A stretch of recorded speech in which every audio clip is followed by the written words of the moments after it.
Good morning.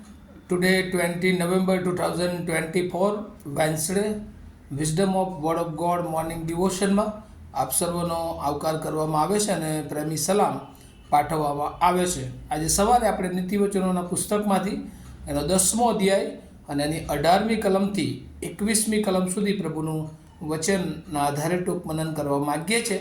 પ્રોવર્બ્સ chapter 10 versus 18 to 21 અને પ્રભુનું વચન આ પ્રમાણે કહે છે, જે દ્વેષ છુપાવે છે તે જુઠ્ઠા હોઠવાળો છે અને ચાડી કરનાર મૂર્ખ છે. ઘણું બોલવામાં દોષની અછત હોતી નથી, પણ પોતાના હોઠો પર દાબ રાખનાર ડાપણ કરે છે. સદાચારીની જીભ ચોખ્ખી ચાંદી જેવી છે, પણ દુષ્ટનું હૃદય માલ વગરનું છે. નેકજનના હોઠો ઘણાને તૃપ્ત કરે છે, પણ મૂર્ખો બુદ્ધિની અછતથી માર્યા જાય છે. ત્યાં સુધી પ્રભુના વચનને પ્રભુ આશીર્વાદિત કરે. અને આજે સવારે આપણે ખાસ કરીને નીતિવચન જે સુલેમાનના નીતિવચનો છે એનો પહેલો સંગ્રહ જે 10મા અધ્યાયથી 22મા અધ્યાયની 16મી કલમ સુધી અને ત્યાં જે પેરેલલ સિસ્ટમથી જે ખાસ સુલેમાનને પ્રભુએ જ્ઞાન આપ્યું અને એના આધારે સુલેમાનને પ્રભુના આત્માએ દોરવણી આપી અને એ પ્રમાણે ખાસ પ્રકારના જે જ્ઞાની વચનો, જ્ઞાની શિક્ષણ એ આપવામાં આવ્યું છે. અને એમાં આજે સવારે ખાસ કરીને જે જ્ઞાની માણસ હોય છે એ પોતાના જીવનમાં વિચાર અને વાણી અને વર્તનમાં એ કાળજી રાખનાર પણ હોય છે. અને એમાં આજે સવારે ખાસ કરીને વાણી, સ્પીચ, એમાં કેવી રીતે એ જીવનમાં એનો ઉપયોગ કરવો જોઈએ એ સંબંધી 4 બાબતો એ આ 4 કલમોમાં એ નોંધવામાં આવી છે. અને પહેલી જે બાબત સ્પીચ સંબંધી અથવા તો વાણી સંબંધી અહીંયા નોંધવામાં આવી છે અને એમાં સ્પીચ લાઇઝ એન્ડ સ્લેન્ડર, અને એટલે જુઠ્ઠી અને નિંદા કરનારી વાણી. અને અહીંયા 18મી કલમમાં જે લખવામાં આવ્યું છે, જે દ્વેષ છુપાવે છે તે જુઠ્ઠા હોઠવાળો છે અને ચાડી કરનાર મૂર્ખ છે. અને એટલે જે 2 પ્રકારની જીભ છે અથવા તો બોલી છે અથવા તો વાણી છે, અને એ વાણીમાં જે જુઠ્ઠી વાણી છે, જે નિંદા કરનારી વાણી છે, એ હંમેશા દ્વેષ છુપાવે છે અને એ વાણી બોલનાર એ મૂર્ખ માણસ એ ગણવામાં આવે છે. એનો મતલબ કે જે મૂર્ખ માણસ હોય છે એ આવી વાણી બોલે છે, જુઠ્ઠી અને નિંદા કરનારી વાણી. ત્યાર પછી કલમ 19માં ત્યાં લખવામાં આવ્યું છે બીજી વાણી સંબંધી, અને એ જે સ્પીચ છે એ કંટ્રોલ સ્પીચ અને વાણી પર કાબૂ રાખનાર. અને અહીંયા 20મી કલમમાં લખવામાં આવ્યું, સદાચારીની જીભ 19મી કલમમાં ઘણું બોલવામાં દોષની અછત હોતી નથી, પણ પોતાના હોઠો પર દાબ રાખનાર એ ડાપણ કરે છે. અને એટલે જેનો પોતાની વાણી પર કંટ્રોલ હોય છે એ લોકો જાણે કે ડાપણ એ રજૂ કરે છે. અને આવું કોણ કરી શકે? તો કહે છે કે જ્ઞાની એ આવું કરી શકે. અને એટલે કામ વગર બોલવું અને હંમેશા જરૂર પડે એટલું જ બોલવું, ઓછું બોલવું એ જ્ઞાની માણસની નિશાની છે.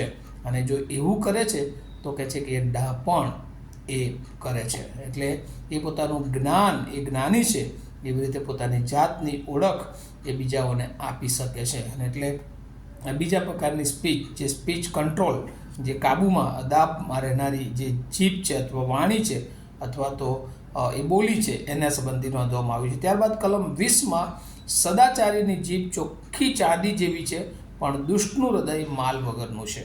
અને એટલે આ ત્રીજી પ્રકારની જીભ કે જે સ્પીચ જે વેલ્યુએબલ છે, મૂલ્યવાન વાણી. અને ઘણી બધી વાર આ મૂલ્યવાન વાણી એ બહુ અગત્યની છે. તમારું બોલવું એ લોકોને માટે એ આશીર્વાદ આપનારું હોય. અહીંયા લખ્યું સદાચારીની જીભ ચોખ્ખી ચાંદી. ચોખ્ખું ચાંદી હોય ને એનું એક બહુ મહત્ત્વ હોય, બહુ વેલ્યુ હોય, એની મૂલ્ય એ ઊંચું આવતું હોય.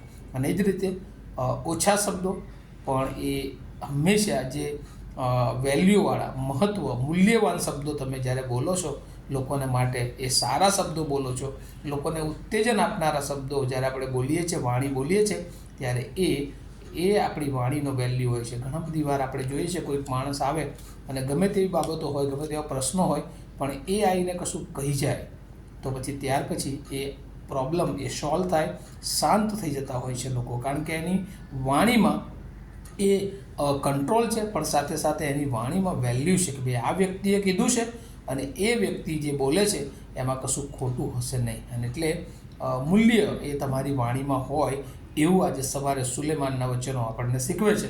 અને ચોથી વાણી, સ્પીચ એડિફાઈંગ, સુધારો કરનારી વાણી. આપણી વાણી એવી હોવી જોઈએ, કારણ કે અહીંયા લખ્યું છે 21મી કલમમાં, નેક જનના હોઠો ઘણાને તૃપ્ત કરે છે, પણ મૂર્ખો બુદ્ધિની અછતથી માર્યા જાય છે. જે નેક વાણી છે, પ્રામાણિક વાણી છે, જે એડિફાઈંગ વાણી છે, અને એ વાણી હંમેશા બીજા લોકોને એ જીવનમાં સુધારો કરી શકે છે. એના જીવનમાં રહેલી ખામીઓમાંથી એમને દૂર લઈ જવા માટે એ હંમેશા એ ઉકેલ આપે છે. એ પ્રશ્નોમાંથી નિવારણ આપનારી વાણી હોય છે. અને એ વાણી, અને એટલે 4 પ્રકારની વાણી એ જ્ઞાની માણસ એ કેવી રીતે એને ઉપયોગ કરે છે. એમાં જે પહેલી વાણી છે, સ્પીચ લાઇઝ એન્ડ સ્લેન્ડર, જૂઠી અને નિંદા કરનારી જીભ અથવા વાણી જે છે એ દ્વેષ છુપાવે છે, અને એ તો શૈતાનની વાણી છે, જ્ઞાનીની વાણી નથી. ત્યાર પછી જીભ પર કંટ્રોલ કરનારી જે વાણી છે, કે જે યાકૂબ 3:12 પણ કહે છે કે એ પાપથી દૂર રાખે છે અને એ ડાપણ કરે છે, એટલે એક જ્ઞાનીની વાણી છે. ત્યાર પછી વેલ્યુએબલ, મૂલ્યવાન વાણી, કે જેનું પણ બહુ મૂલ્ય હોય છે, અને એ વાણી પણ એ જ્ઞાની માણસ ઉચ્ચારે છે. અને ચોથી વાણી જે સુધારણાની વાણી, અને એ વાણી હંમેશા બીજાને ઉત્તેજન આપે છે. એટલે 3 વાણીઓમાં એ ઈશ્વર એના જ્ઞાની માણસની ઓળખ એ આપે છે. પણ પહેલી વાણી જે છે એ હંમેશા જે શૈતાનની વાણી, કે જે જુઠ્ઠી અને નિંદા કરનારી વાણી હોય છે, એનાથી આપણે આપણી જાતને દૂર રાખીએ, અને એ રીતે આપણે પ્રભુમાં એનું જ્ઞાન પ્રગટ કરીએ.